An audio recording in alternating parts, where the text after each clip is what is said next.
wollte, Frau, wie war doch Ihr Name? Butzenschneider, Hilde.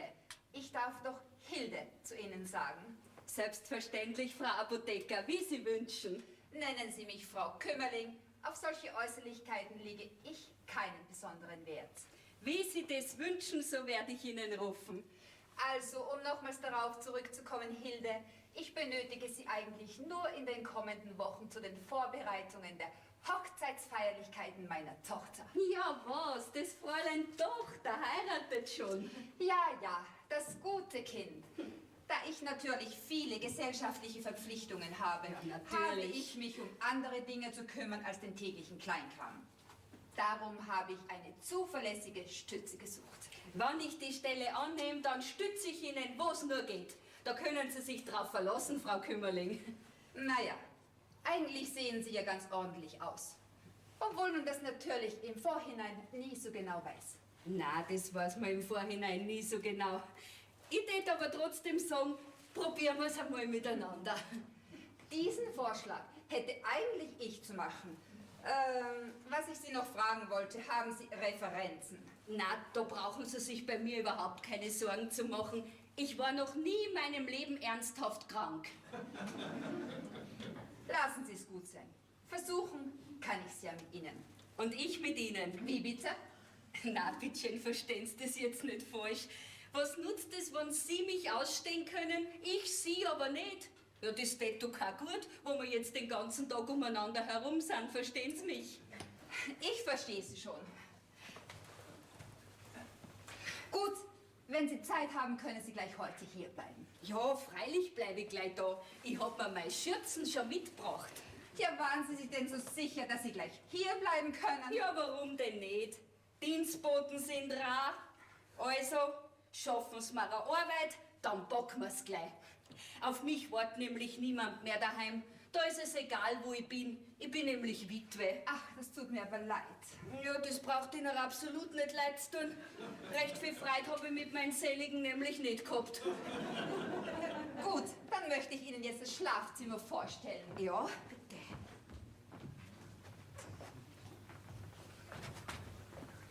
Und dort drüben geht's zur Küche. Hallo, Babette. Grüß dich, Theobald. Wenn ich den Sommer nicht so gern hätte, als Apotheker sehne ich mich nach dem Winter. Den Leuten geht's so gut. Kein Schnupfen, kein Husten, keine Heiserkeit, kein Rheuma. Theobald, darf ich dir Hilde vorstellen? Sie wird mir in der nächsten Zeit etwas zur Hand geben. Sehr erfreut. Da schau her, eine Hilde haben wir jetzt im Haus. Na, wir zwei werden schon auch auskommen miteinander, meinen Sie nicht? Da habe ich überhaupt keine Sorge nicht. Hallo Papa, und das ist unsere Stanzel. Tochter, Konstanze. Bitte sprich das Kind nicht mit Stanzel an. Ja, Sie sind das Fräulein, das jetzt bald heiratet. Herzlichen Glückwunsch. Na, gratulieren Sie mir lieber noch nicht. Man weiß ja nicht, was einen in der Ehe alles erwartet. Na, das weiß man vorher nie so genau. Also wenn ich da an den meinigen denke, da könnte ich Ihnen Sachen erzählen. Da tat Ihnen die Lust aufs Heiraten bis in alle Ewigkeit vergehen. Na, Sie machen mir ja Mut. Na. Hilde, ich würde sagen, Sie gehen jetzt in die Küche und machen dort Ordnung. Ich komme gleich nach. Ja, Entschuldigung, bin ja zum Arbeiten da und nicht zum Ratschen. Aber wenn wir mal ein bisschen Zeit haben, dann erzähle ich Ihnen was. Da lachen Sie Ihnen tot. Diese Hilde scheint mir ja eine Nummer zu sein. Die gefällt mir. Mit der haben wir sicher viel Spaß. Wir wollen keinen Spaß mit ihr haben, sondern eine Stütze. Und ich bitte dich, Konstanze, dich nicht allzu viel mit ihr zu unterhalten. Zu viel Vertraulichkeit ist nicht gut, ein gewisser Abstand muss gewahrt werden. Mein Gott, Mama. Jetzt tu doch nur nicht schon wieder so, als ob wir was Besseres wären. Du kennst ja deine Mama. Sei du nur ganz still, Theobald. Dass wir heute diese gesellschaftliche Stellung errungen haben, hast du nur mir zu verdanken. Deine sogenannte bessere Gesellschaft kann mich machen. Aber Theobald! Auch wenn du mich zu deinen besonderen gesellschaftlichen Anlässen immer in einen Smoking hineinzwängst, finde dich in Gottes Namen endlich damit ab, dass ich auch ein Mann aus dem Volke bin. Und ich werde es immer bleiben. Das kann man auch nie und in keiner Weise verleugnen. Und vor allem, du willst es ja gar nicht. Nein, ich will nicht. Seid ihr fertig für heute? Ich glaube, es gibt wirklich Wichtigeres zu besprechen. besprechen. Womit wir wieder beim gleichen Thema wären. Direktor Bröselmeier mit Gattin. Natürlich auch eine Deine Einladung. Mama will eine pompöse Hochzeit, wir zwei wollen es nicht. Na, wer gibt da wohl nach? Kniesewitz, diese eingebildete Ziege. Mama, bitte. Warum willst du wirklich so viele Leute einladen, die ich gar nicht kenne? Was soll der ganze Rummel? Kind, du bist unsere einzige Tochter. Es ist das gesellschaftliche Ereignis meines Lebens. Mein einziges Kind in einem würdigen, unserer gesellschaftlichen Stellung angemessenen Rahmen zu vermählen. Amen. Angeben will sie mit meinem Geld. Du denkst natürlich nur ans Geld. Aber das ist doch Unsinn. Der Stanzl ist auch meine einzige Tochter, wenn ich das mal so nebenbei erwähnen darf. Und für sie ist mir nichts zu viel, aber ich sehe nicht ein, dass ich die Tausender nur so beim Fenster hinauswerfen soll, nur damit sich Hinz und Kunz aus der sogenannten gehobenen Gesellschaft auf meine Kosten den Bauch vollschlagen. Papa! Mit dir kann man nicht reden, du hast keinen Stil. Mama, so kommen wir doch nicht weiter. Ich lasse mich auf keinen Fall überreden. Kein Mensch würde dieses gesellschaftliche Ereignis überhaupt wahrnehmen. Na und? Ist es meine Hochzeit oder deine? Also ich will an meinem Hochzeitstag nicht so viele Leute. Und wenn das ganze Theater so weitergeht, dann will ich bald überhaupt nicht mehr heiraten. Das wäre das Beste. Aber Theobald, wie kannst du so etwas sagen und dem Kind das Heiraten ausreden? Noch dazu, wo Benno auch Apotheker ist. Das ist aber auch das einzig Positive an ihm. Ich verstehe euch nicht. Ich verstehe das alles nicht. In Kürze ist deine Hochzeit, alle Gäste sind schon eingeladen und du willst dem Kind das Heiraten ausreden. Ich rede nicht aus und ich rede nicht zu. Der Stanzl ist alt genug, dass sie selber weiß, was sie tut. Aber ich habe das Gefühl, dass sie sich noch nicht ganz sicher ist. Ach was, Kind, du bist einfach nervös und die ganze Sache belastet dich. Das ist nur zu verständlich. Aber lass nur deine Mutter alles regeln und es wird eine Hochzeit, die dein Leben nicht vergessen lässt. Ja, da bin ich auch überzeugt davon. Aber nachdem ich in der Sache nicht mitzuentscheiden habe, bitte. Mädel, lass dich nicht unterkriegen. Geh den Weg, den du für richtig haltest. Ja, Papa, ich danke dir. Als ob er sich schon jemals um deine Erziehung gekümmert hätte. Das hat er immer nur mir überlassen. Ah, ich fühle schon, wie meine Migräne wieder kommt. Dann leg dich etwas hin, Mama, wenn du wieder deine Kopfschmerzen bekommst. Das sind keine gewöhnlichen Kopfschmerzen, mein Kind. Das ist Ich Migräne. weiß, Mama. Der Himmel möge dich vor diesem Leiden bewahren. Das wird Benno sein. Gut, dann lege ich mich etwas nieder. Du willst sicher mit deinem Bräutigam noch alleine sein. Ach, Mama, lass das doch. So verliebt sind wir auch nicht mehr. Kind, du brauchst dich doch vor deiner Mutter nicht zu verstellen. Na, wo steckt denn mein kleiner Liebling? Komm nur herein, Benno. Moment. Ich hab dir etwas mitgebracht. Originell, was? Gefällt er dir? Ja, danke, sehr reizend. Ich habe ihn Hugo genannt. Nun, und wie fühlt sich mein kleines Bräutchen heute? Wie soll ich mich schon fühlen? Auch nicht anders als sonst. Na nu, schlecht aufgelegt? Ach, bitte fummel nicht immer in meinem Gesicht herum. Bitte, dann eben nicht. Was ist denn los mit dir heute? Mama und Papa zanken sich die ganze Zeit wegen der Hochzeit. Und mich fragt kein Mensch. Aber, ja, wer heiratet denn jetzt eigentlich wie? Das frage ich mich wirklich auch. Sag mal, Benno, was sagst du nicht zu diesem ganzen Theater, das Mama da veranstalten will? Ja, weißt du, Kind. Bitte nenn mich nicht immer Kind. Das habe ich jetzt 20 Jahre lang hören müssen. Ich werde deine Frau und nicht dein Kind. Du bist heute aber wirklich sehr empfindlich. Aber um auf deine Frage zurückzukommen, Theater möchte ich das ja nun nicht gerade bezeichnen. Ich finde schon auch, dass bei einem solchen Anlass eine gewisse Repräsentation durchaus angebracht wäre. Warum? Nun, schließlich ist mit Papa vereinbart, dass ich seine Apotheke einmal übernehmen werde, nicht wahr? Na und? Ja, ich bitte dich, mein Schatz, als angehender Geschäftsmann hat man nun mal eine gewisse gesellschaftliche Position. Position. Natürlich. Die Leute sollen ruhig wissen, mit wem sie es zu tun haben. Schade, dass Mama dich nicht hören kann. Deine Worte wären Balsam auf ihr Migräne gequältes Haupt. Ach, Hugo. Sag, was hast du denn heute nur? Du bist ja direkt unerträglich sarkastisch. Oh, na bitte.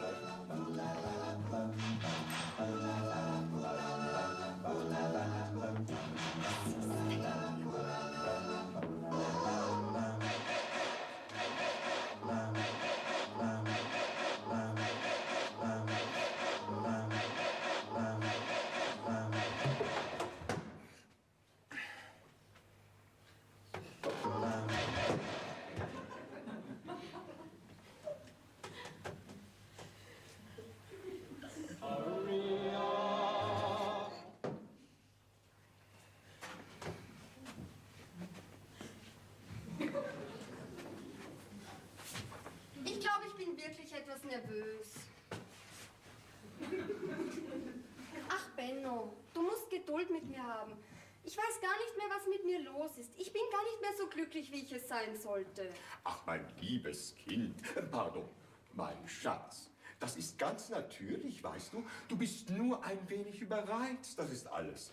Aber glaube mir, wenn erst die Hochzeit vorüber ist und wir zwei ganz alleine sind, was glaubst du, wie schön das wird? Aber warum habe ich dann solche Angst davor? Vor der Hochzeit. Ach, einfach vor allem. Das ist doch nicht normal. Ja, mein lieber Schatz, ich bin schließlich ein Mann, nicht wahr? Ich weiß also nicht Bescheid über das komplizierte Innenleben des weiblichen Geschlechts. Außerdem ist es ja auch meine erste Hochzeit. Ich kann dir wirklich nicht sagen, welcher Gemütszustand in einem solchen Fall als normal zu bezeichnen wäre. Also ich fühle mich auf alle Fälle sehr, sehr wohl. Benno, Ja. können wir zwei nicht irgendwo hinfahren? Vielleicht in ein kleines Dorf und dann dort ganz still und einfach heiraten. Ja, aber wie stellst du dir das vor, mein kleiner Liebling? Die Gäste sind doch alle eingeladen. Alles ist in die Wege geleitet. Tja, da kannst du doch jetzt nicht so einfach mir nichts, dir nichts davonlaufen. War ja auch nur so ein Gedanke. Na komm, jetzt sei aber wieder ein liebes, braves und vernünftiges Mädchen. So, jetzt müsste mir halt irgendwer zeigen, wo ich das ganze Geschirr hinräumen soll. Ah, das wird gewiss der Herr Bräutigam sein. Magister Benno Bäuchle. Macht nix. Ich bin die Butzenschneider Hilde, die rechte Hand von der Hausfrau. Ah ja, Sie sind also die neue Hilfskraft, die meiner zukünftigen Schwiegermama so tatkräftig zur Hand gehen soll. Ja, wie man's nimmt, gell? Hilde, ich komme gleich und zeige Ihnen alles. Ist schon recht. Na, haben Sie nicht gehört? Sie kommt gleich. Ah ja, nein, Entschuldigung. Sie wollen sich ja gewiss noch verabschieden. Also, diese Person gefällt mir überhaupt nicht. Mir gefällt sie umso besser.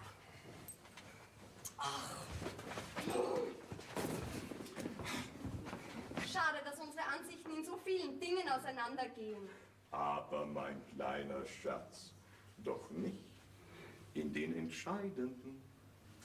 Oft sind aber die unwesentlichen Dinge für die Harmonie zweier Menschen viel entscheidender als die großen wesentlichen. Also ich weiß nicht, du bist mir heute wirklich ein wenig zu anstrengend. Na schön, ich habe ohnehin noch etwas zu erledigen. Bitte, Schatz, tu mir eine Liebe und beruhige dich wieder. Es besteht ja überhaupt kein Grund, die Nerven zu verlieren. Glaub mir, lass deine Mama nur machen. Die regelt mit Sicherheit alles bestens. Also dann, auf Wiedersehen, mein Schatz. Mua.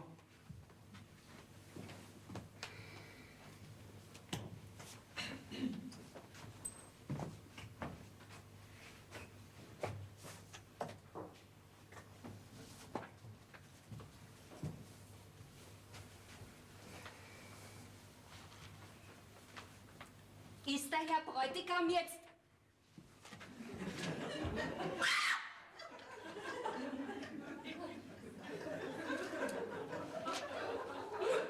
Darf ich reinkommen?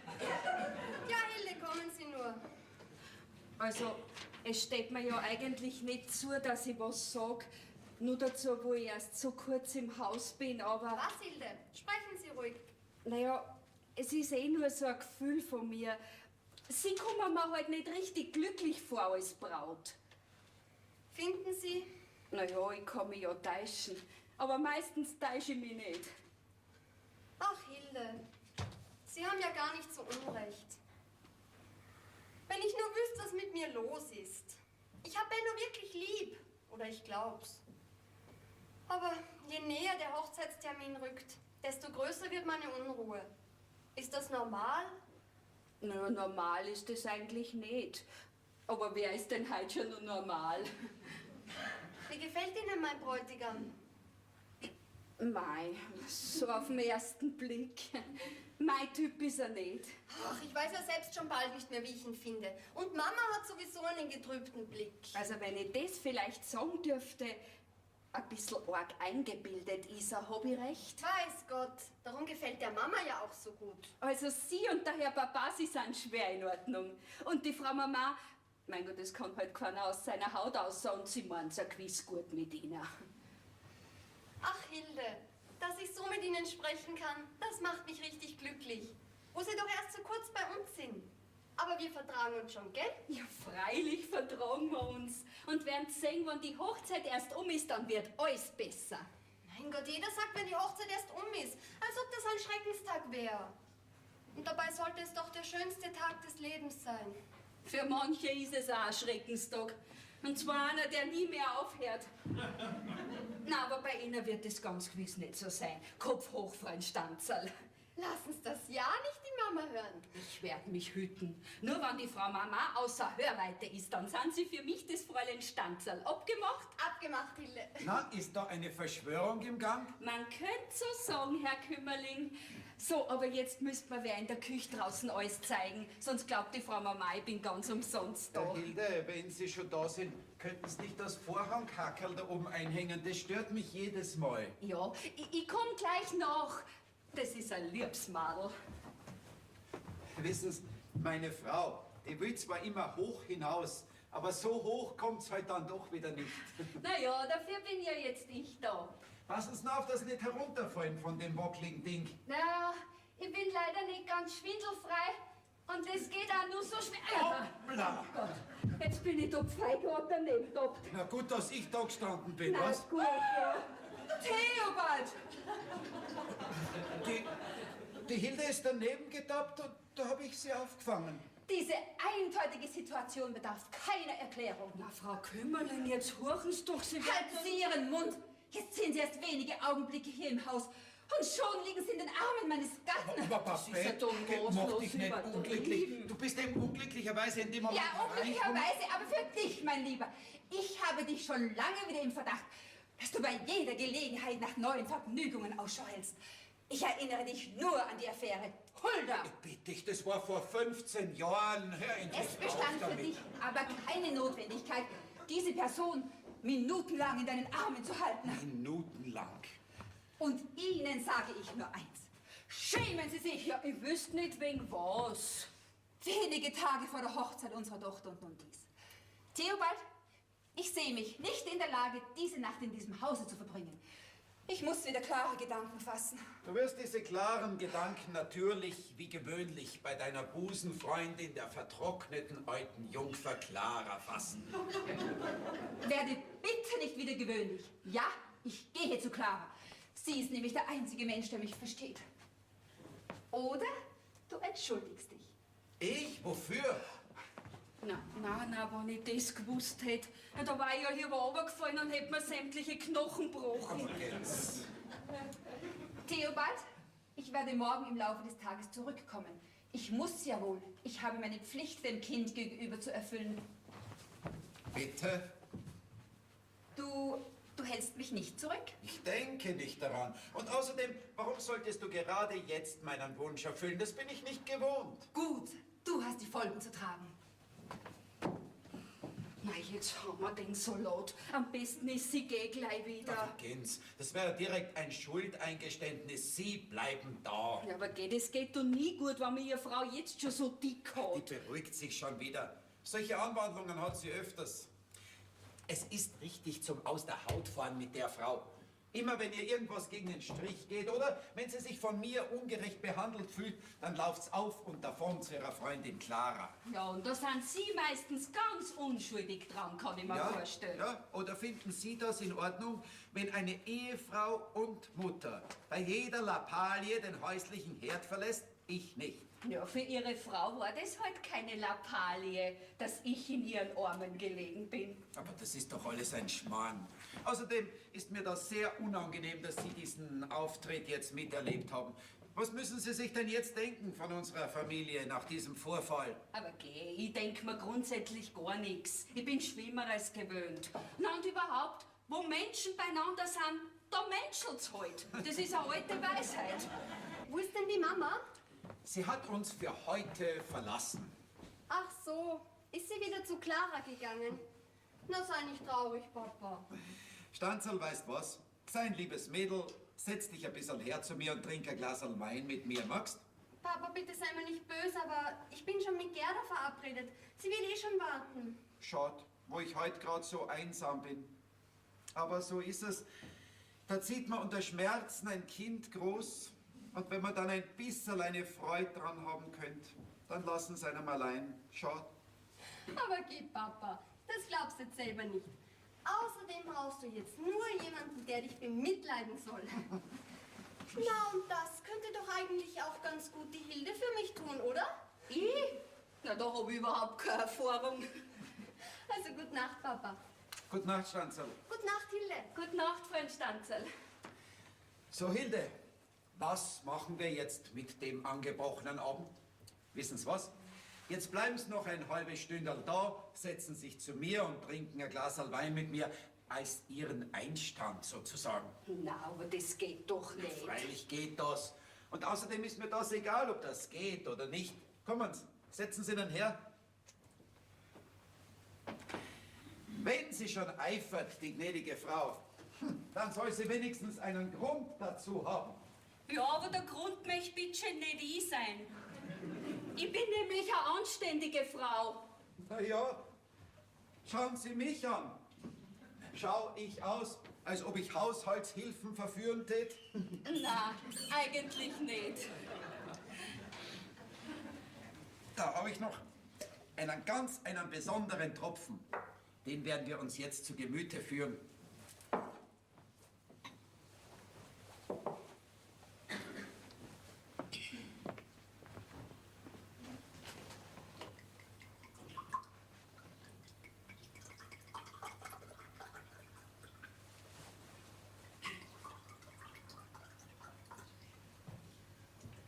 Prost, Hilde. Prost.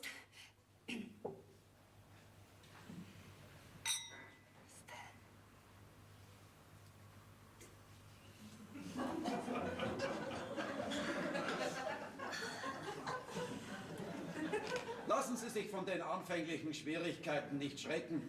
Meine Frau hat heute den sogenannten Gesellschaftstick. Mei, der Wein ist sakrisch gut. Entschuldigung. Sie brauchen sich vor mir nicht zu entschuldigen. Ich bin nicht halb so vornehm, wie mich meine Frau immer haben möchte. Ja, das habe ich schon gemerkt. Wissen Sie was? Sie gefallen mir. Wissen Sie was? Sie mir auch. Prost. Prost auf den Sturz. Ja, auf den Hockersturz. Mei, ich hab schon so lange keinen Wein mehr getrunken. Das ist schon eine ganze Ewigkeit her. Da waren wir auch immer allein, ich sag's nicht auch. Ja, warum sind Sie denn immer allein? Ich war schon verheiratet. Aber jetzt bin ich Witwe. Prost.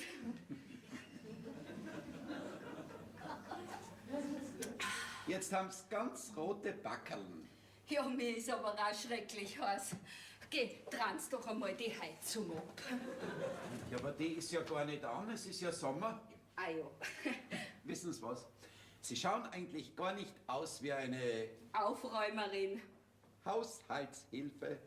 Direkt lieb schauen Sie aus. Ja, wenn ich ein bisschen an Wein getrunken hab, dann hab ich immer eine gewisse Ausstrahlung. Nein, aber wenn ich das sagen darf, so wohl habe ich mich schon lange nicht mehr gefühlt. Nein, ist das schön. Ich möchte grad fliegen.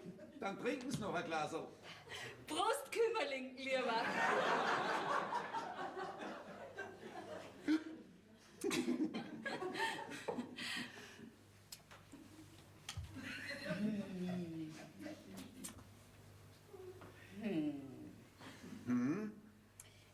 Irgendwas fehlt noch. Was fehlt? Haben Sie einen Hunger? Dildum, dildum, dildum. Dildum, dildum, dildum. Dildum, dildum, dildum. Dildum, dildum, Dildum, dildum. dildum, dildum, dildum, dildum, dildum, dildum, dildum, dildum. Aha, Eine Musik fehlt. Musik fehlt. Ja, das ist ja direkt Fahrt ohne Musik. Ja, wenn's weiter nichts ist, da kann ich helfen. Ja, aber was Flottes, gell? Dum, dum, dum, dum, dum, dum, dum, dum, dum, dum, dum. Na, ist recht so? Ah, das ist ja fesch. Ja, da kann ich ja gar nicht still sitzen, da reißt's mir ja die Füße aus. Gehen's her, Dramerer rum. Sie werden doch um Gottes Willen nicht tanzen wollen. Ja, warum denn nicht? Wenn ich schon da bleib, müssen sie mir auch was bieten. Nicht so fad. Ja, aber Hilde!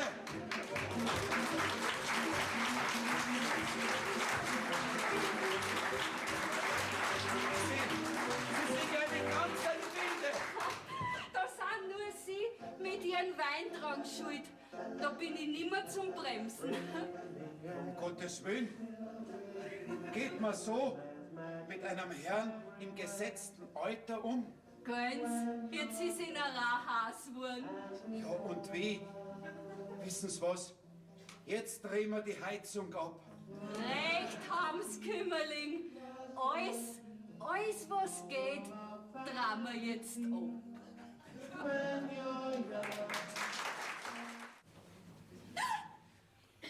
Um Gottes Willen.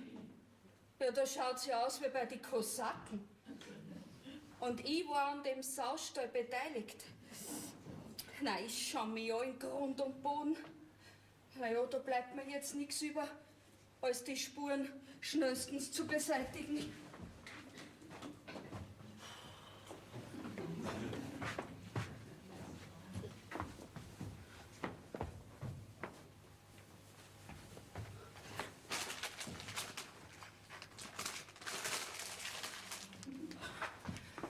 Das Nachtlager von Granada.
Wer ist denn? Was ist denn? Ja, guten Morgen, Hilde.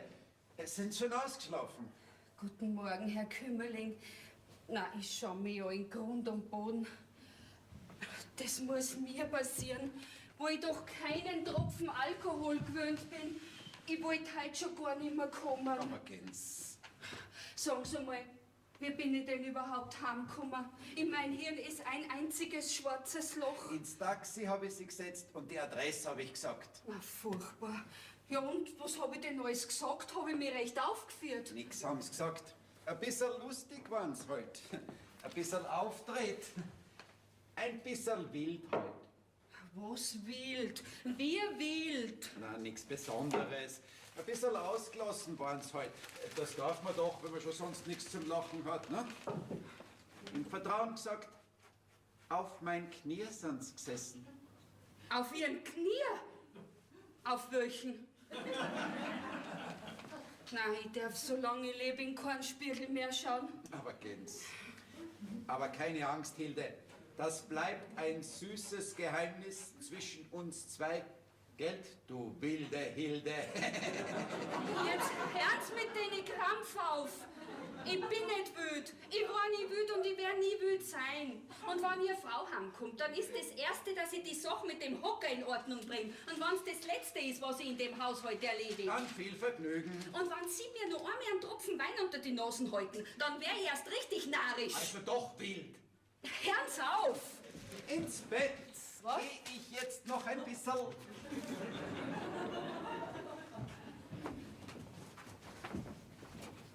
Guten Morgen, Hilde. Ist die Mama noch nicht da? Guten Morgen, Freund Stanzerl. Nein, ich hab Sie noch nicht gesehen. Hoffentlich kommt's bald, ich hätte was zum Reden mit ihr. Gestern Abend? Da war es ja noch recht lustig, ha? Na bitteschön, Freund Stanzl, denken Sie noch nichts Falsches. Der Herr Papa und ich haben nur in allen Ehren ein paar Glasl Wein getrunken. Und da habe ich anscheinend ein bisschen die Kontrolle über mich verloren. Aber das soll mir eine Lehre sein. Solange ich lebe, rühre ich keinen Tropfen Alkohol mehr an. Aber geh, ich denk mir schon nichts. Keine Angst, Hilde. Ich freue mich nur, wenn Papa es einmal so lustig gehabt hat. Ja, aber ich bin ja da nicht zur allgemeinen Volksbelustigung da, sondern zum Arbeiten. Und Ihre Frau Mama wird das Ganze nicht so lustig finden. Na, und wie geht's Ihnen heute? Besser? Ach nein, Hilde. Eher schlimmer. Wenn ich nur wüsste, was mit mir los ist. Ja, haben Sie ihn denn auch wirklich lieb, diesen Benno? Sicher. Ich habe mich halt schon an ihn gewöhnt. Wir kennen uns schon so lange und es war eigentlich immer klar, dass wir zusammenbleiben. Ja, aber an jemand gewöhnt sein, das ist doch keine Liebe. Gewöhnt war ich an den meinigen auch.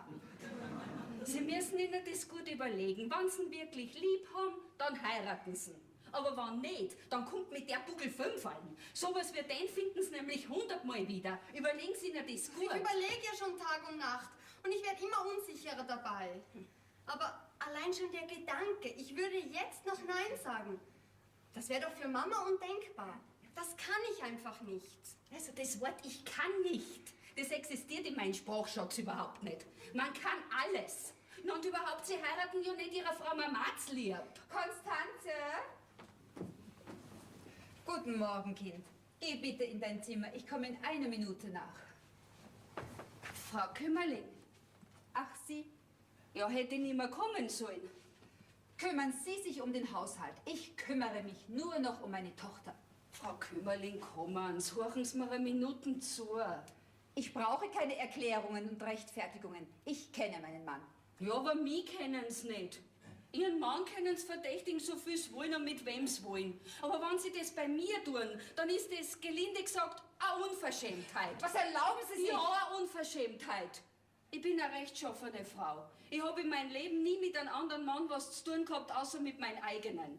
Und da kommen Sie daher und glauben, ich schnapp Ihnen in den ersten paar Minuten Ihren Mann weg. Das ist doch zum Lachen. Aber meinem Mann hat es seinem Gesichtsausdruck nachzuschließen sichtliches Vergnügen bereitet, Sie in den Armen zu halten. Und Ihnen womöglich auch. Ich bin ja da nur so erschrocken, wie ich runtergefallen bin. Ja, was hätte denn Ihr Mann anders tun sollen, als mich auffangen? Ach, Hilde, im Grunde glaube ich Ihnen ja. Und ich bin Ihnen auch nicht mehr böse. Aber wissen Sie, da war vor vielen Jahren so eine Sache. Die Hulda. Die Hulda. Das kann ich ihm nicht vergessen. Und noch immer quäle ich mich mit dieser Eifersucht. Aber auf mich brauchen Sie doch nicht eifersüchtig sein. Ja, schauen Sie mich doch an. Habe ich denn überhaupt eine Chance gegen eine Frau, wie Sie das sind? Elegant, eingebildet und so weiter. Sie wissen es eh selber. Sie haben ja sicher recht. Aber dann immer diese Migräne, an der ich so leide. Ja, was? Kopfweh haben's? Haben's das öfter? Jede Nacht erwache ich und im Laufe des Tages wird es nur noch schlimmer. Aber mein Mann nimmt das ja auch nicht ernst. Er nennt es schlicht Hysterie. Sieht da links falsch. Wie bitte? Ja, da steht Ihr Bett mit Sicherheit auf einer Wasserader. Wasserader. Wir liegen doch im 2. Stock. Das hat ja damit nichts zu tun. Sieh, da kenne ich einen Wünschelroutengänger. Wenn ich den anrufe, dann kommt der heute noch vorbei. Wenn Sie meinen? Ja, was glauben Sie, wie viele Leute auf so einer Wasserader liegen? Und dann wundern sie sich, wenn es hinten und vorn zwickt und keiner weiß warum. Das ist ja hochinteressant. Darf ihn gleich anrufen? Gut. Ja. Aber bitte, mein Mann darf davon nichts erfahren. Er hält solche Dinge für Humbug. Nein, ich bin schon still. Nein, ich bin ja da so froh, dass uns wir zwar wieder einig sind. Mir fällt ja doch ein ganzer Stein vom Herzen. Schon gut. Gehen Sie, rufen Sie an. Ja. Ah, da schau her. Meine liebe Gemahlin, wieder im Lande. Du solltest dich schämen. Ja, ich schäme mich ja schon. Jeden Tag so zwischen 5 und 6, da schäme ich mich. Recht so, Babette? Ach, du alter Schlingel. Von Benno? Sicher? Was ist denn das? Ein Affe. Nein, das. Eine leere Flasche, was sonst? Lass bitte diesen betonten, harmlosen Ton. Das sehe ich selbst, dass das eine leere Flasche ist. Du hattest also Besuch? Damenbesuch nehme ich an. Natürlich, 2 Gläser, ich bin im Bilde. Aber Babette, lass dir erklären, das ist alles ganz harmlos. Du wirst staunen. Ich kann mich gerade noch zurückhalten vor Lachen. Harmlos? Orgien feierst du, wenn ich einen Abend das Haus verlasse. Du wartest ja nur darauf, dass ich nicht zu Hause bin. Das ist endgültig das Ende. Jetzt lass mich auch einmal zu Wort kommen, Was ja? schreit ihr beiden denn so? Frag deinen Vater. Deine Mutter ist wieder einmal hysterisch. Mama, Papa, ich hätte etwas mit euch zu Jetzt besprechen. nicht, Kind. Du siehst doch, dass wir Probleme haben. Ja, wir machen uns welche, wo keine sind. Müsst ihr denn andauernd streiten? Man habt ihr nicht einmal Zeit, mir zuzuhören. Jetzt nicht. Bei dir ist doch wahrlich alles in Ordnung. So meinst du. Was ist? Habt ihr nun Zeit oder nicht? Red mit deiner Mama, ich hab die Nase voll. Mir reicht's, hysterische dumme Kuh. Was erlaubst du dir? Mir reicht's. Mir. Ach, ihr beiden seid ja wirklich so albern. Ihr zeigt euch um nichts und wieder nichts. Und die wahren Probleme seht ihr überhaupt nicht. Nun fahr mich bitte du nicht auch noch so an. Und vor allen Dingen, nimm dich nicht so wichtig, Kind. Ich glaube, in diesem Hause sind zurzeit alle verrückt. Nicht alle, nur du, Mama. Habe ich das verdient von meinem eigenen Kind? Er kommt. In einer halben Stunde ist er da. Wer? Der Wünschelrotengänger. Das ist mir doch egal. Und überhaupt, seit Sie hier im Hause sind, geht hier alles drunter und drüber. Sie sind an allem schuld. Ja, Sie.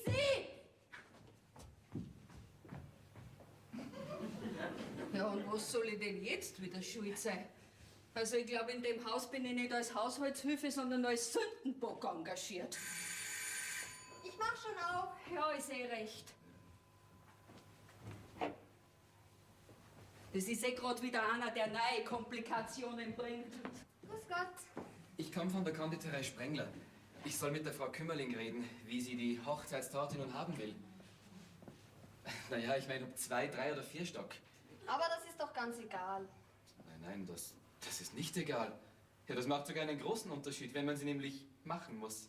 Naja, und dann soll ich natürlich auch noch wissen, ob auf der Torte lieber Braut und Bräutigam oder 2 weiße Tauben gewünscht werden. Machen Sie die Torte selbst? Ja, wenn's recht ist. Sind Sie die Braut, wenn ich fragen darf? Ja, die bin ich. Dann darf man gratulieren.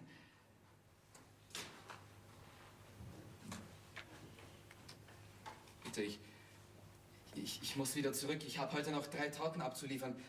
Also, Brautpaar oder Tauben? 2 Stock? 3 Stock? Das ist doch ganz egal. Haben Sie etwas? Dann sind Sie also Konditor. Ja, natürlich, wenn ich Torten mache. Natürlich, dumme Frage. Zurzeit mache ich gar nichts anderes als Hochzeitstorten. Für andere. Dann heiraten Sie doch auch. Dann können Sie Ihre eigene Hochzeitstorte backen. Heiraten. Das ist gar nicht so einfach mit dem Heiraten. Nein, das ist nicht so einfach. Sie haben recht.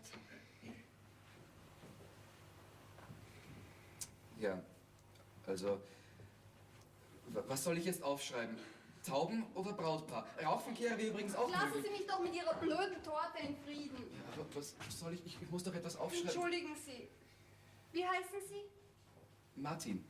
Martin Sprengler von der Konditorei Martin. Sprengler am Martin. Am Marktplatz. Ich heiße Konstanze. Konstanze. Schön. Aber bitte, Konstanze. Warum weinen Sie denn, wenn ich Sie nach der Torte frage? Ach, ich meine ja nicht wegen der Torte. Ach Gott, wenn Sie wüssten. Es ist ja alles so furchtbar. Konstanze! Warum weinen Sie denn so? Was soll ich denn jetzt machen? Nichts, gar nichts. Aber wenn jetzt jemand reinkommt. Bitte, Konstanze, hören Sie doch auf zu weinen. Was soll ich denn jetzt machen? Bestellen Sie die Torte ab. Aber warum denn? Wollen Sie denn nicht mehr heiraten? Ich weiß es nicht. Ich weiß es einfach nicht. Ist das nicht verrückt? Kuckuck.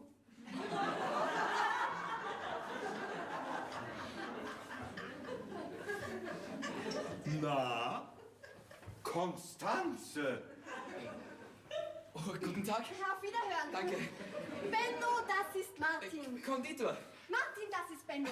Freut. Gleichwohl. Sehr schön. Nimm doch Platz. Vielen Dank. Martin, leb wohl. Jawohl. Adiol. Adieu. Kuckuck. Interessant. Sag bitte, willst du mir nicht vielleicht erklären? Was soll ich schon erklären? Ich finde dich hier in einer innigen Umarmung mit irgendeinem wildfremden Bäcker. Konditor. Na, interessant. Sag nicht immer interessant. Tu bitte nicht so zurückhaltend, vornehm, gekränkt. Schrei mich wenigstens mal an. Wenigstens das könnte ich von dir doch erwarten. Siehst du, ich bin eben ein Mensch, der sich in jeder Situation zu beherrschen weiß. Was du allerdings erst noch lernen musst, mein liebes Kind. Ich beherrsche mich aber nicht. Und ich habe auch gar keine Lust dazu, verstehst du? Ich habe auch keine Lust, dir irgendwas zu erklären.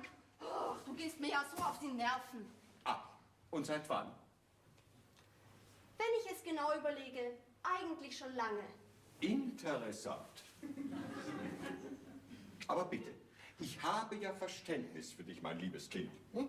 Das sind nur deine angegriffenen Nerven. Meine gerissenen Nerven. Glaube mir, wenn die Hochzeit erst vorüber ist, wirst sehen, dann wirst du schon wieder ruhiger. Ja, vor Langeweile. Nein, vor Glück.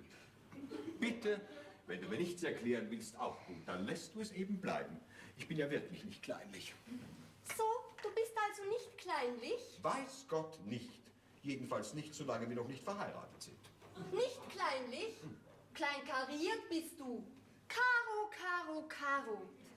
Engstirnig. Fade. Spannend wie der Schlossgeist vom König Franz Josef. Kaiser. Ach, das ist mir doch egal. Also jetzt reicht es aber. Ich ertrage deine Launen. Ich nehme Rücksicht auf deine Eskapaden und soll mir jetzt dafür deine Beleidigungen anhören? Das ist wohl der Dank für alles. Du brauchst mich ja nicht zu heiraten. Jeder andere Mann hätte dich nach einem solchen Vorfall vor die Tür... Was soll das heißen? Was ich sagte. Du brauchst mich nicht zu heiraten. Ach, und das fällt dir jetzt ein, so einen Moment vor der Hochzeit. Na, immer noch besser einen Moment zuvor als einen Moment nachher. Ach, ich verstehe. Da steckt wahrscheinlich dieser Zuckerbäcker-Jüngling dahinter, mein liebes Kind. Lächerlich. Unterbrich mich nicht. Ich sage dir nur eins, mit mir kannst du so etwas nicht machen. Es wird geheiratet, verstanden? Es wird nicht geheiratet. Na, da täuschst du dich aber, meine Liebe. Und wie geheiratet wird. Das ist doch wieder nur eine deiner üblichen Launen. Schön, ich werde versuchen, diesen Vorfall ganz einfach zu vergessen. Aber jetzt komm, jetzt sei wieder vernünftig, ja? Na, siehst du. Küsschen. Ach, Benno. Hallo! Was fällt dir denn eigentlich ein? Ich bin doch kein kleines Kind mehr. Mit mir kannst du so etwas nicht machen. Also das Hinterteil sollte man dir versohlen. Überzogen, aber verwöhnt. Freund, lass dich in Ruhe. Ich will gleich nicht vom Leibe. Die Fuchstrampeln.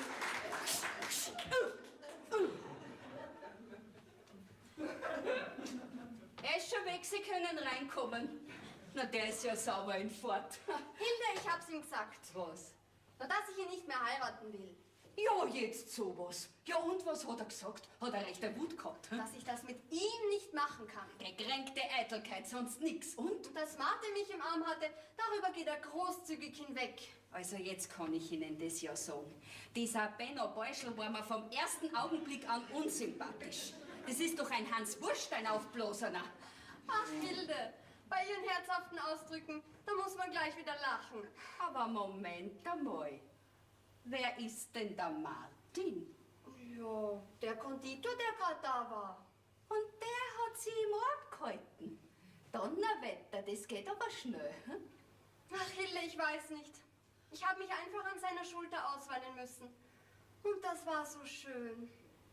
Was soll ich denn jetzt tun? Ja, jetzt fangen Sie mir nur nicht gleich wieder zum Weinen an. Ihr seid wirklich eine anstrengende Familie. Hilde, wie ich den Martin gesehen habe, da war ich wie elektrisiert. Also bei dem könnte ich mir vorstellen, Nur nichts überstürzen, nur nicht so voreilig. Obwohl, das soll es ja geben. Die Liebe auf den ersten Blick.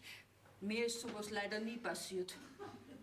Aber das ist ja alles so hoffnungslos. Ich kann nicht mehr zurück, auch wenn ich es dem Benno jetzt gesagt habe.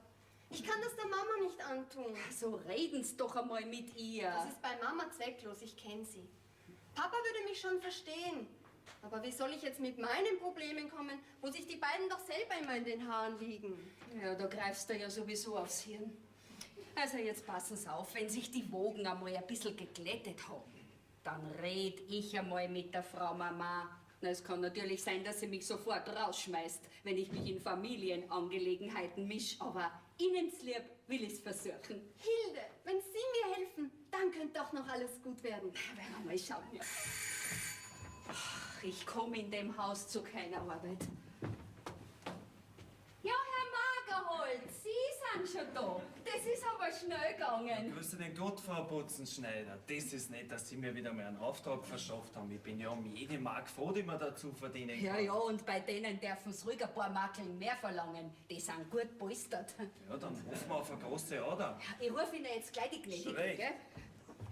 Der Herr mit der Wünschelruten wäre jetzt da. Gut, sehr gut. Magerholz. Kommen Sie, aber bitte schnell, damit mein Mann nichts davon merkt. Das werden wir gleich haben, gnädige Frau, weil die Ruten ist absolut unbestechlich. Und wenn da was ist, dann schlagt die aus. Sie müssen allerdings mit der Möglichkeit rechnen, dass Sie Ihr Bett verschieben oder gar in einen anderen Raum stellen müssten. Ging das? Ja, ja, das geht schon. Das wäre natürlich schlecht, schon wegen meines Mannes. Ich glaube kaum, dass der dafür Verständnis hätte. Naja, das werden wir ja jetzt dann gleich feststellen. Darf ich? Bitte? Kein Wort zu meinem Mann. Aha, da wird sie schon was.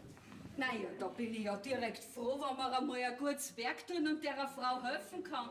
Vielleicht ist die nur deswegen ein bisschen verdreht, weil sie ein Kopfweh hat. Na, hat sich meine Frau jetzt wieder beruhigt? Ja, so einigermaßen. Sie hätten nur Schal Kaffee in der Küche draußen. Nein, ne? nein, ich trinke immer nur ein Schal Oh, Kaffee. heute können Sie da ausnahmsweise mal zwei trinken. Warum soll ich gerade heute zwei trinken? Wissen Sie was, jetzt machen wir eine Musik. Eine lustige Musik. keine Dudel, Musik. dudel. Nein, ich will jetzt nichts, als wie in Ruhe meine Zeitung lesen, sonst nichts. Na ja, kann ich auch nichts machen. Hat so anscheinend doch ein bisschen viel Wein erwischt gestern. Die Hilde, die Wilde. Aber eine Nummer ist sie, von der müsste meine Babette was haben. Da ist doch wer drin. Die Babette und eine Männerstimme in unserem Schlafzimmer. Keine Angst, da merkt man nichts. Keine Angst, der merkt von nichts. Da ist dich nicht, Bürscher. Das wäre mir peinlich, ja, das kann ich mir denken. Sie machen mich richtig glücklich. Machen mich richtig glücklich. Ich komme gern wieder, wenn Sie mich brauchen. Komm gern wieder, wenn Sie mich brauchen. Ja, Zeit. Zeit? Bin immer für Sie da, na warte schon. Na, dir werden wir's zeigen. Na, freu dich.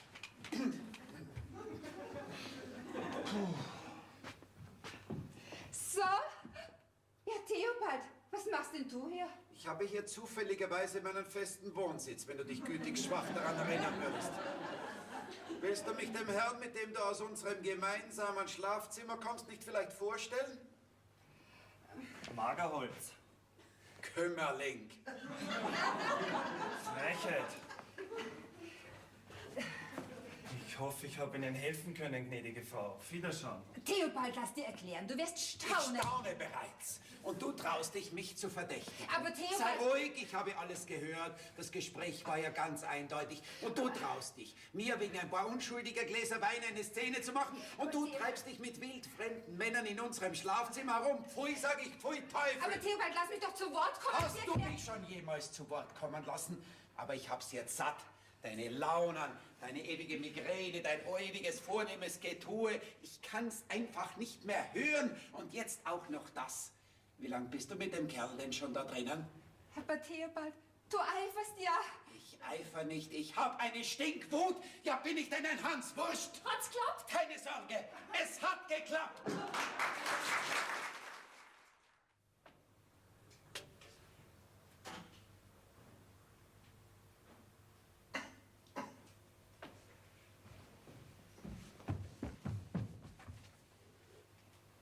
Kuckuck.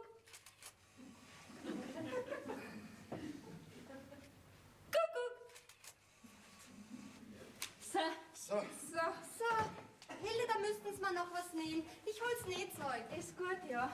Hilde, Ja? sagen Sie meinem Gatten, um 15 Uhr beginnt die Trauung. Er soll um 14:30 Uhr an der Kirche sein. Ja, aber ja, das muss man ja gesehen haben, sonst glaubt man's nicht. Haben Sie das jetzt gehört oder muss ich das wiederholen? Ich hab nichts gehört. Sagen Sie ihm nochmals, er soll auf alle Fälle pünktlich erscheinen. Also, pünktlich sollen Sie sein. Hilde, sagen Sie meiner lieben Frau, wenn ich komme, dann nur meiner Tochter zulieb, dass sie's weiß. Sie persönlich kann mir den Buckel runterrutschen. Zzzt. Also, seine liebe Frau, wenn er kommt, dann nur seinen Buckel seiner Tochter zulieb, dass Sie's wissen. Sie persönlich können ihm den Buckel runterrutschen. Mit diesem Niveau gehört er nie zur Crème de la Crème. Sagen Sie ihm das.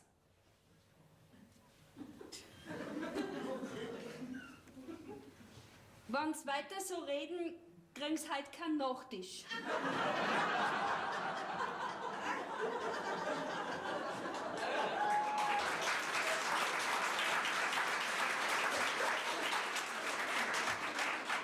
Ach, sie ist heute wieder impertinent.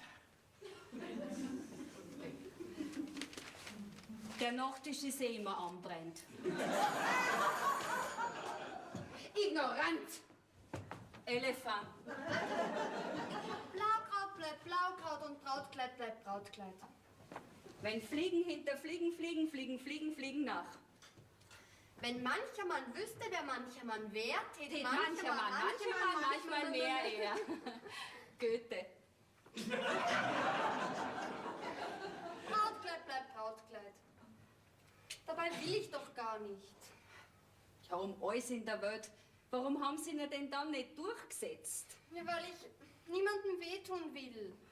Aber sich selber. Sich selber tun es am meisten weh. Wie oft haben Sie ihn denn noch gesehen, Ihren Konditor? Bald jeden Tag haben wir uns heimlich getroffen. Und wir haben uns so lieb. Ja, um alles in der Welt. Warum heiraten Sie dann den anderen? Weil ich feig bin, Hilde. Ja, und der Ben Benno? aber auch wieder so lieb und verständnisvoll. Da konnte ich doch nicht einfach...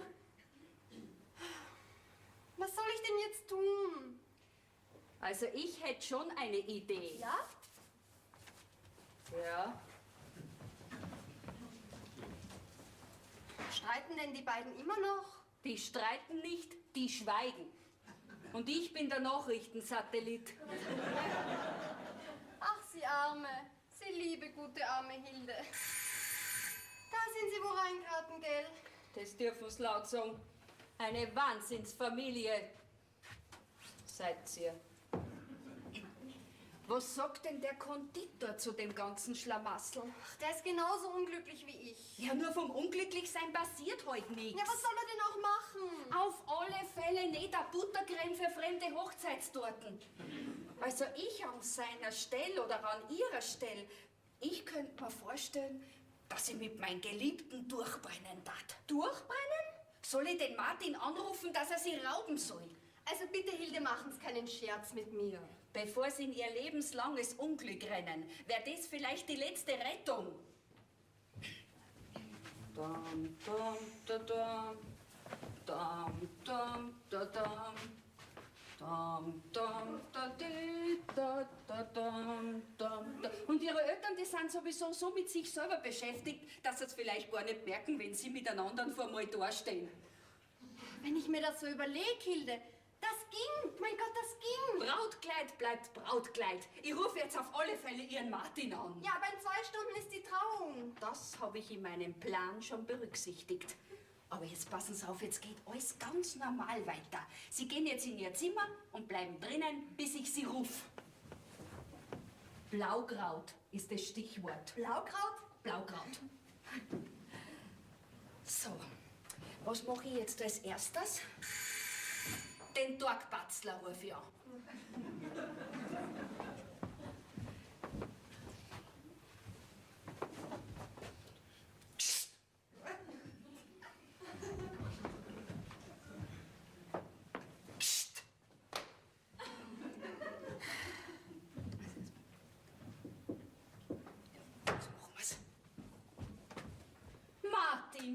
treibst denn so lang? Was soll ich machen? Die Torte ist nicht schneller fertig worden. Jesus, wir waren die Torten jetzt das Wichtigste wäre. Jetzt schimpf es nicht gleich, Hilde.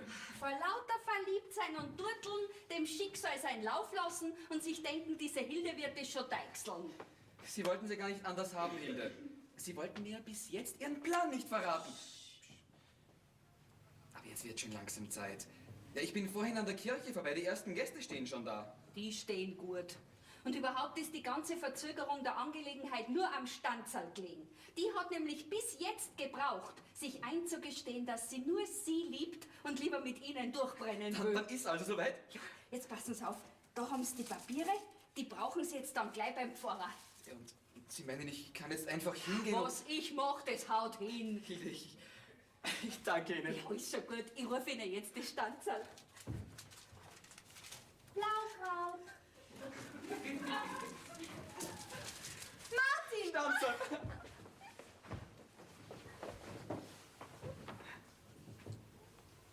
Martin, würdest du mich heiraten? Endlich.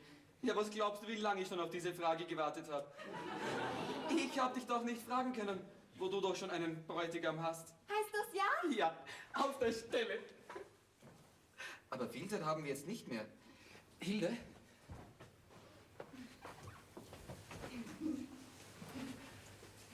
Was ist jetzt zu tun, Hilde? Jetzt ziehen Sie sich Ihren schönsten Anzug an und dann treffen Sie sich mit dem Stanzel im Café Käsesahne am Marktplatz. Und wenn das Ganze nicht in einer Stunde erledigt ist, dann müssen Sie alleine zur Hochzeit. Aber keine Sorge, ich verspreche Ihnen, jetzt haben wir den Salat. Der Herr Konditor, haben Sie die Torte gebracht? Ja, sie steht im Vorzimmer. Mit Täubchen? Nein, mit Braut und Bräutigam. Das ist aber schade. Oh, entschuldigen Sie, aber mir haben Braut und Bräutigam besser gefallen. Das ist aber die Hochzeit meiner Tochter. Eben.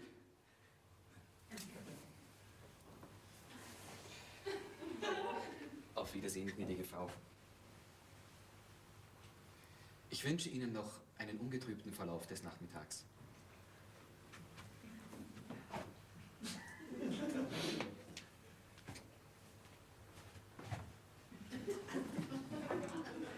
Was nimmt sich dieser Bäckergesell eigentlich heraus? Beeil dich, Kind! Haut's weg, das wäre jetzt beinahe schief gegangen. So, Stanzerl, aber jetzt richten Sie sich zusammen und dann gehen Sie heimlich fort ins Café Käsesahne. Alles andere mach ich. Ja, aber Hilde! Ja, was denn? Hilde, was ist, wenn Sie es nicht schaffen? Auf der Zustimmung Ihrer Eltern bestehe ich. Sonst heißt Ihr Bräutigam B.B. Benno Bäuchle. Hilfe! Na, keine Sorge. Ich werde mir schon Mühe geben. So, und jetzt geben wir der Vorsehung einen gewaltigen Schubs. Raus da. Viel Glück, Hilde! Ja, das kann ich brauchen. Das ist ein Taubenschlag. Einen wunderschönen guten Tag. Ah, der Herr Bräutigam. Meine Residenz. Ich rufe Ihnen gleich die Gnädige. Frau Kümmerling. Ja, Herr Kümmerling. Ja? Kümmern Sie ihn. aber Benno, es ist nicht der Brauch, dass der Bräutigam die Braut schon vor der Hochzeit sieht. Aber ich bitte dich, liebste Schwiegermama, deswegen bin ich doch gar nicht hier. Weißt du, ich war ein wenig in Sorge. Hat Konstanze sich wieder beruhigt? Vollkommen. Es war nur den Nerven. Sie ist ein sehr sensibles Kind. Das hat sie wohl von mir. Ja, weißt du, sie war etwas seltsam in der letzten Zeit. Sie hat sogar davon gesprochen, das Verlöbnis aufzulösen. Mach dir keine Sorgen, sie ist bester Laune. Und in ein Viertelstunden bist du schon verheiratet. Ja, du musst wissen, liebste Schwiegerma, ich hatte immer sehr viel Geduld mit ihr. Aber es war nicht immer leicht. Das weiß ich. Den schwierigen Charakter hat sie von ihrem Vater. Interessant. Hilde, Ja, bitte? wenn Benno schon hier ist, machen Sie gleich 2 Fotos von der ganzen Familie. Konstanze? Na, das Fräulein ist weg. Weg? Weggeschlafen. Sie hat sich noch eine halbe Stunde hingelegt. Ihr war nicht gut. Das sind die Nerven. Auch gut, dann ohne sie.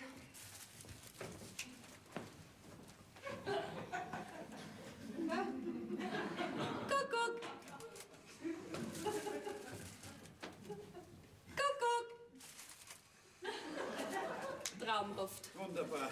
Großartig. Also ich gehe jetzt einen Moment noch ins Geschäft und in einer Viertelstunde hole ich Konstanze dann ab. Na, servus. Bitte? Ich begleite dich hinaus. Jesus, die Hochzeit von meinem Stanzerl ist ein einziger Albtraum für mich. Ich hätte doch noch einmal mit ihr reden sollen. Auf mich hört sie nämlich. Ich werde einfach mit diesem aufgeblasenen Schwiegersohn nicht warm, und wenn er 10-mal Apotheker ist. Wenn das nur gut geht mit die zwei. Deswegen wollte ich reden mit Ihnen. Ja? Theobald, unsere Tochter ist fort. Was? Fort ist sie. Ah! Und auf ihrem Bett Hugo aufgestöpselt. Was soll denn das heißen? Gerade war sie doch noch da. Was geht da hinter meinem Rücken vor? Ich glaube, ich muss Ihnen jetzt was erklären. Sie? Sie? Wo ist denn unsere Tochter? Die Kurven hat's kratzt. Im letzten Moment, bevor sie in ihr Unglück rennt. Und ich habe ihr dabei geholfen. So einfach ist es. So einfach ist das, meinen Sie. Was mischen Sie sich überhaupt in unsere Familienangelegenheiten? Keine Hochzeit. Und die Gäste sind schon eingeladen. Freilich gibt's eine Hochzeit. Sie brauchen nicht einen einzigen Gast heimschicken. Was soll das Verstehe kein heißen? Wort. Sie kennt doch keinen anderen außer Benno. Benno. Ah. Was wollen Sie denn mit dem? Das ist doch ein ausgesprochener Fehlzünder. Und da müssen Sie mir doch, wenn Sie ehrlich sind, Herr Kümmerling, von ganzem Herzen zustimmen. Naja, also richtig leiden habe ich ihn ja noch nie können. Das weißt ja Babette, ne? Und das Stanzerl hat ihn am Schluss überhaupt nicht mehr leiden können. Aber Sie haben das ja nicht gespannt. Sie haben ja streiten müssen. Eine Schande ist Ja, das. Sie haben ja vielleicht recht, Hilde. Haben wir denn wirklich solche Fehler gemacht? Anscheinend. Hilde, auch wenn Sie recht haben, wir können die Sache jetzt nicht mehr ändern. Wo ist Konstanze? Naja, die wird jetzt im Café Käsesahne sitzen und da Torten essen. Und? Und einen Kaffee trinken. Und dann wird sie einen Bäcker heiraten. Bäcker? Wen? Etwa den, der vorhin hier war? Wen? Genau den. Aber den kennen Sie doch gar nicht. Was? Einem wildfremden Menschen wirft sie sich an den Hals. Wer? Und noch dazu einen Bäcker. Unfassbar. Erstens, was haben Sie gegen einen Bäcker? Das ist ein sehr ehrenwerter und vor allem nahrhafter Beruf. Zweitens ist es kein Wildfremder. Die zwei kennen sich nämlich schon lang genug. Und außerdem fragt die Liebe nicht nach einem bestimmten Zeitraum. Die kommt und geht, wann sie will. Drittens wird sie mit dem 1000%ig glücklicher als mit dem anderen. Den hat sie nämlich kennengelernt. Und viertens habe ich das alles vorige Woche schon mit dem Pfarrer geregelt. Einer sogenannten Blitztrauung steht also nichts mehr im Weg. Und fünftens halten jetzt einmal Sie die Luft an. Jetzt möchte nämlich ich wissen, wer die ganze Sache eingefädelt hat. Ich natürlich. Das heißt, wie der nette Konditor da das erste Mal aufgetaucht ist, da hat's zwischen den beiden gefunkt, dass jeder Löschungsversuch zwecklos gewesen Wer wäre. ist denn der? Und wir haben nichts gemerkt. Wer ist denn der? Ihr habt ja streiten müssen, ihr habt ja keine Zeit gehabt. Und wenn ich Ihnen jetzt einen guten Rat geben darf, dann gehen Sie jetzt zu Ihrer Tochter ins Café Käsesahne. Die wartet nämlich dort auf Sie mit ihm. Mit ihm? Und ich habe ihr versprochen, dass Sie kommen. Einträchtig und in Frieden, bis er sie für anständige Eltern gehört.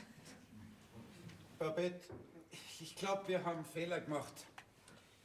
Die Hilde hat recht. Ändern können wir die Sache jetzt nicht mehr. Nur noch das Beste draus machen. Aber die vielen Gäste, was sollen wir sagen? So viele werden den Benno nicht kennen. Also ist denen wurscht, mit wem es einmal dasteht. Naja, und die paar anderen Hanseln können wir das ja erklären. Das ist sicher nicht die erste und wird nicht die letzte Hochzeit sein, die platzt ist. Ja, geben Sie Ihren Herzen einen Stoß. Lassen Sie zueinander kommen, was die Liebe verbunden hat. Und erzwingen Sie nicht, was gegen die Natur ist. Naja, Hilde, mich haben Sie überzeugt. Meinen Segen haben die beiden. Und Babette, wir zwei vertrauen uns doch auch wieder, was? Theobald, und die Geschichte mit dem Mann im Ja? Schlafzimmer, Es war wegen meiner Migräne. Mein Bett stand auf einer Wasserader und der Mann ist Würstelruten Ja, sowas Ähnliches habe ich mir schon gedacht. Hilde hatte recht. Das habe ich schon gewusst, dass ich recht habe. Dann passen Sie nur auf, dass Ihnen jetzt nicht Flügeln wachsen, Sie Engel. Benno. Benno. Der wäre ja auch noch zum Erledigen. Babette, bitte beruhige dich. Wir haben jetzt, da die Sache passiert ist, die Pflicht, dass wir voll und ganz hinter unserer Tochter stehen. Wir haben Benno gegenüber ihre Entscheidung zu vertreten. Verstehst du das? Ich werde mich bemühen, Theobald. Also, liebe Schwiegereltern, die letzten Hürden sind genommen. Ich bin bereit. Gleich haut's um. Lieber Benno, so leid es uns tut, wir haben dir eine schwerwiegende Mitteilung zu machen. Mein Gott, ja, ich sehe. Hugo, was haben Sie dir angetan? Nein, es betrifft nicht Hugo, sondern dich. Mit einem Wort,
Verzeihen Sie, und wenn ich noch einmal ganz lieb bin zu ihr,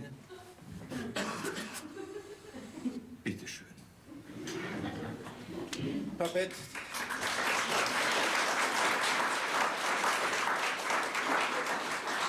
Du hast ja gar keine Ahnung, wie froh ich bin, dass wir den los sind.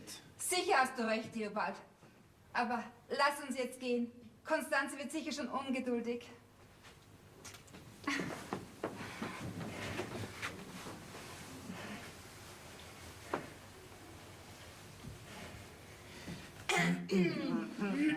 Ist er das? Frau Kümmerling, Herr Kümmerling, wir haben die Warterei im Café nicht mehr länger ausgehalten. Wir wollten nicht ohne Ihre Einwilligung vor den Altar treten. Kind, du hast uns einen gehörigen Schreck Es eingejagt. freut mich, dass ich meinen zukünftigen Schwiegersohn noch vor der Hochzeit kennenlerne. Ist das, dass ich willkommen bin? Dann bitte ich Sie um die Hand Ihrer Frau. Meiner Frau. Ihrer Tochter.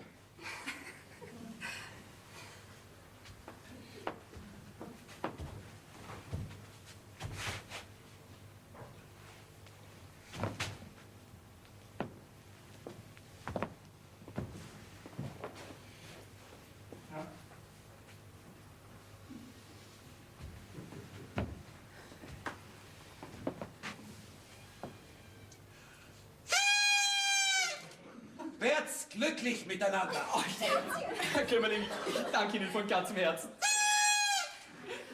wie heißt du denn, Schwiegersohn? Martin Sprengler von der Konditorei. Sprengler? Generaldirektor Sprengler? Oh ja, das ist ein Onkel von mir. Lieber Junge! Herzlich willkommen in unserer Familie. Gehen wir. Ja, Aber eigentlich, Babette, haben wir das alles der Hilde zu verdanken. ja. Sie hat unsere Familie ganz schön durcheinander gebracht, diese Hilde. Aber es war kein heilloses Durcheinander, sondern ein heilsames für uns alle. Eigentlich sollte sie heute unser Gast sein, unsere wilde Hilde. Selbstverständlich kommt Hilde mit zur Hochzeit. Hilde, und selbstverständlich ist sie auch beim anschließenden Hochzeitsmahl mit dabei. Selbstverständlich!